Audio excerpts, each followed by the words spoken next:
Hello everyone, তো আমি makeup artist বৃষ্টি তোমাদের সাথে নিয়ে চলে আসলাম নতুন একটা মিনি ব্লগ।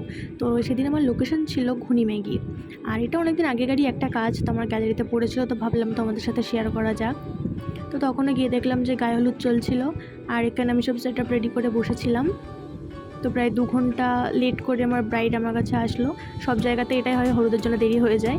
তো এখানে ক্লায়েন্ট চলে আসলো, আর আমি ততক্ষণে শাড়ি ড্রাপিংটা করে দিয়েছিলাম। এটা ছিল ওর বিফোর লুক। আর ও কিন্তু আগে কোনো মেকআপ আর্টিস্টের কাছ থেকে মেকআপ করেনি, তাই তেমন কোনো এক্সপিরিয়েন্স ছিল না, আমার উপরে পুরো ছেড়ে দিয়েছিল ব্যাপারটা।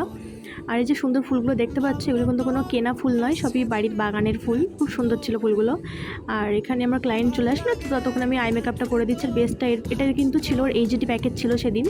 এরপরেও একটা পার্টি মেকআপ ছিল, তো ওই জন্য আরও তাড়াহুড়ো বেঁধে গেছিলো, তাতে আবার দেরি করে এসেছিলো।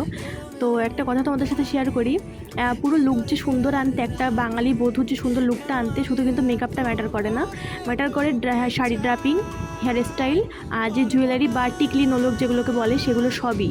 তুমি যদি মেকআপটা সুন্দর করে আসো, আর বাদ বাকি হেয়ার স্টাইল যেমন তেমন করে করলে, শাড়ি ড্রাপিং ভালো হলো না, লুকটা কিন্তু একদমই ভালো আসে না। তো করতে গেলে আমাদের সবগুলো সুন্দর করে পরিপাটি করে করতে হবে।